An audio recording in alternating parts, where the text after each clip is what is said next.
एक समय स्वर्गलोक में सबसे बड़ा कौन के प्रश्न को लेकर सभी देवताओं में वाद विवाद प्रारंभ हुआ और फिर परस्पर भयंकर युद्ध की स्थिति बन गई। सभी देवता इंद्र के पास पहुँचे और बोले, हे देवराज, आपको निर्णय करना होगा कि 9 ग्रहों में सबसे बड़ा कौन है। देवताओं का प्रश्न सुनकर देवराज इंद्र उलझन में पड़ गए और कुछ देर सोचकर बोले, हे देवगणों, मैं इस प्रश्न का उत्तर देने में असमर्थ हूँ। पृथ्वी लोक में उज्जयिनी नगरी में राजा विक्रमादित्य का राज्य है। हम राजा विक्रमादित्य के पास चलते हैं क्योंकि वह न्याय में अत्यंत लोकप्रिय हैं। उनके सिंहासन में अवश्य ही कोई जादू है। उस पर बैठकर राजा विक्रमादित्य दूध का दूध और पानी का पानी करने का न्याय करते हैं। देवराज इंद्र के आदेश पर सभी देवता पृथ्वी लोक में उज्जैनी नगरी में पहुँचे। देवताओं के आगमन का समाचार सुनकर स्वयं राजा विक्रमादित्य ने उनका स्वागत किया। महल पहुंचकर जब देवताओं ने उनसे अपना प्रश्न पूछा तो राजा विक्रमादित्य भी कुछ देर के लिए परेशान हो उठे, क्योंकि सभी देवता अपनी अपनी शक्तियों के कारण महान शक्तिशाली थे। किसी को भी छोटा या बड़ा कह देने से उनके क्रोध के प्रकोप से भयंकर हानि पहुंच सकती थी। तभी राजा विक्रमादित्य को एक उपाय सूझा और उन्होंने विभिन्न धातुओं स्वर्ण, रजत, कांसा, तांबा, सीसा, रांगा, जस्ता, अभ्रक और लोहे के 9 आसन बनवाए। धातुओं के गुणों के अनुसार सभी आसनों को एक दूसरे के पीछे रखवा कर उन्होंने देवताओं को अपने अपने सिंहासन पर बैठने को कहा। सब देवताओं के बैठने के बाद राजा विक्रमादित्य ने कहा, आपका निर्णय तो स्वयं हो गया। जो सबसे पहले सिंहासन पर विराजमान है वही सबसे बड़ा है। राजा विक्रमादित्य के निर्णय को सुनकर शनि देवता ने सबसे पीछे आसन पर बैठने के कारण अपने को छोटा जानकर क्रोधित होकर कहा, राजन, तुमने मुझे सबसे पीछे बैठाकर मेरा अपमान किया है। तुम मेरी शक्तियों से परिचित नहीं हो। मैं तुम्हारा सर्वनाश कर दूंगा। सूर्य एक राशि पर 1 महीने, चंद्रमा 2.25 दिन, मंगल 1.5 महीने, बुध और शुक्र 1 महीने, बृहस्पति 13 महीने रहते हैं, लेकिन मैं किसी राशि पर 7.5 वर्ष रहता हूँ।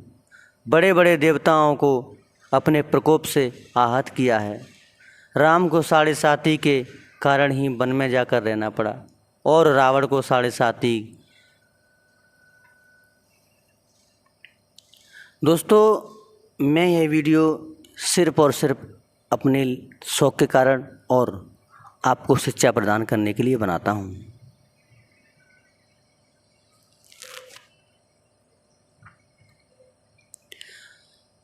रावण को 7.5 के कारण ही युद्ध में मृत्यु का शिकार होना पड़ा।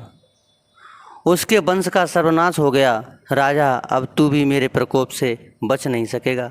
राजा विक्रमादित्य शनि देवता की प्रकोप से थोड़ा भयभीत तो हुए, लेकिन उन्होंने मन में विचार किया कि मेरे भाग्य में जो होगा ज़्यादा से ज़्यादा वही तो होगा।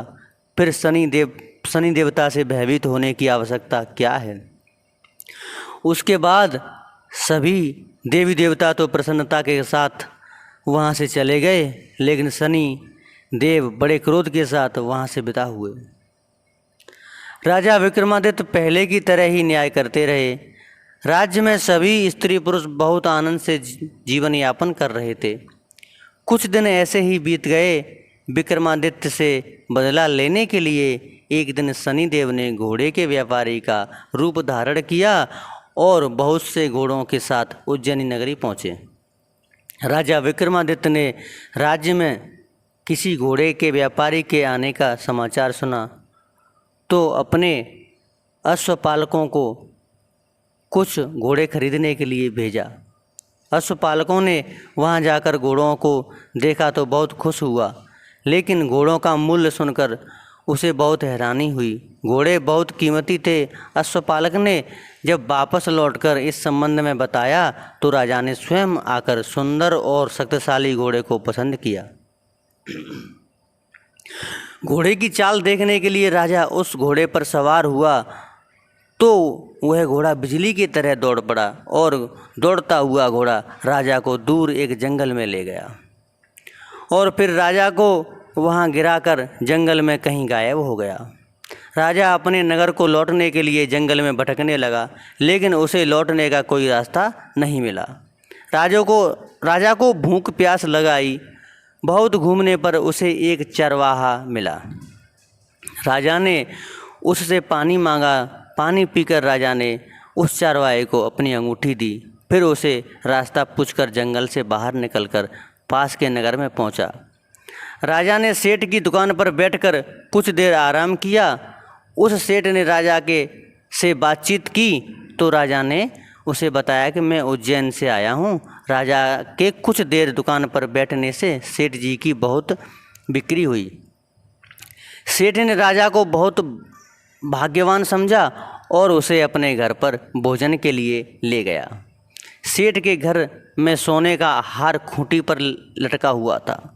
राजा को उस कमरे में अकेला छोड़कर सेठ कुछ देर के लिए बाहर गया। तभी एक आश्चर्यजनक घटना हुई। राजा के देखते देखते ही सोने की हार को खूंटी निकल गई। सेठ ने कमरे में लौटकर हार को गायब देखा तो चोरी का संदेह राजा पर ही किया, क्योंकि उस कमरे में राजा ही अकेला बैठा था। सेठ ने अपने नौकरों से कहा कि इस परदेसी को कुर्सियों से बांधकर नगर के राजा के पास ले चलो।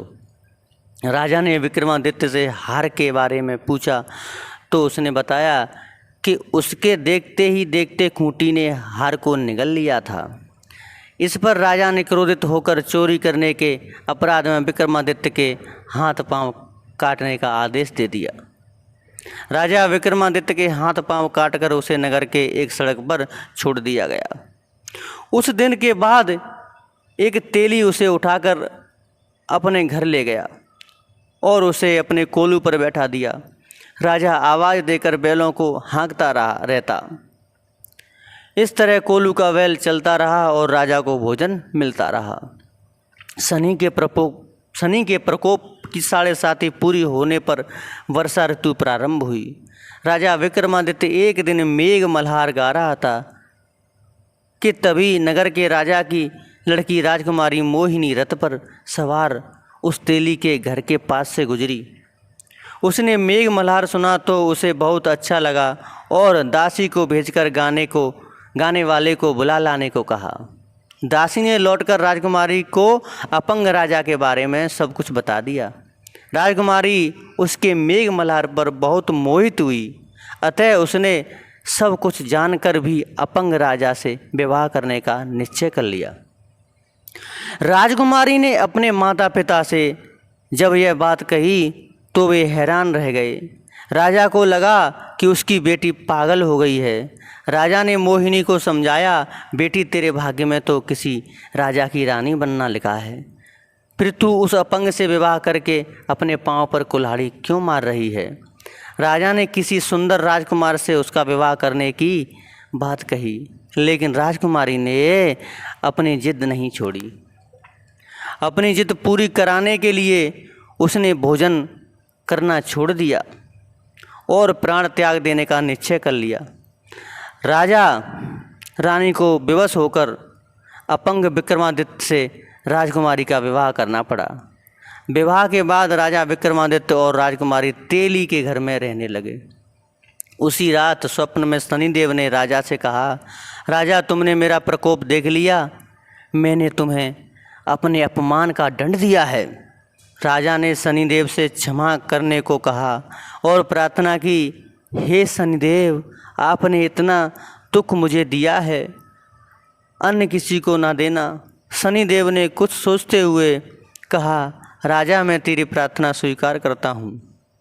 जो कोई स्त्री पुरुष मेरी पूजा करेगा, शनिवार को व्रत करके मेरी कथा सुनेगा, उस पर मेरी अनुकंपा बनी रहेगी, उसे कोई दुख नहीं होगा। शनिवार को व्रत करने और चींटियों को आटा डालने से मनुष्य की सभी मनोकामनाएं पूरी होंगी। प्रातःकाल राजा विक्रमादित्य की नींद खुली तो अपने हाथ पांव देखकर राजा को बहुत खुशी हुई। उसने मन ही मन शनिदेव को प्रणाम किया। राजकुमारी भी राजा के हाथ पांव सही सलामत देखकर आश्चर्य में डूब गई। तो राजा विक्रमादित्य ने अपना परिचय देते हुए शनिदेव के प्रकोप की सारी कहानी सुनाई। सेठ को जब इस बात का पता चला तो दौड़ता हुआ तेली के घर पहुंचा और राजा के चरणों में गिरकर क्षमा मांगने लगा। राजा ने उसे क्षमा कर दिया, क्योंकि यह सब तो शनिदेव के प्रकोप के कारण हुआ था। राजा को अपने घर ले गया और उसे भोजन कराया। भोजन करते समय वहाँ एक आश्चर्यजनक घटना हुई। सबके देखते देखते ही उस खूंटी ने वह हार उगल दिया। सेठ ने अपनी बेटी का विवाह भी राजा के साथ कर दिया और बहुत से स्वर्ण आभूषण धन देकर राजा को विदा किया। राजा विक्रमादित्य राजकुमारी मोहिनी और सेठ की बेटी के साथ उज्जैन की नगरी पहुँचे तो नगरवासियों ने हर्ष उल्लास के साथ स्वागत किया। उस रात उज्जैनी नगरी में दीप जलाकर लोगों ने दिवाली मनाई। अगले दिन राजा विक्रमादित्य ने पूरे राज्य में घोषणा करवाई, शनिदेव सब देवों में सर्वश्रेष्ठ हैं। प्रत्येक स्त्री पुरुष शनिवार को उनका व्रत करे और व्रत कथा अवश्य सुने। राजा विक्रमादित्य की घोषणा से शनिदेव बहुत प्रसन्न हुए। शनिवार का व्रत करने और कथा सुनने के कारण सभी लोगों की मनोकामनाएं शनिदेव की अनुकंपा से पूरी होने लगीं। सभी लोग आनंद पूर्वक रहने लगे। जय शनिदेव। दोस्तों, अगर आपको वीडियो अच्छी लगे तो प्लीज़ सब्सक्राइब और चैनल को सब्सक्राइब अवश्य करना और एक लाइक अवश्य करना। जय शनिदेव, जय शनिदेव, जय शनिदेव।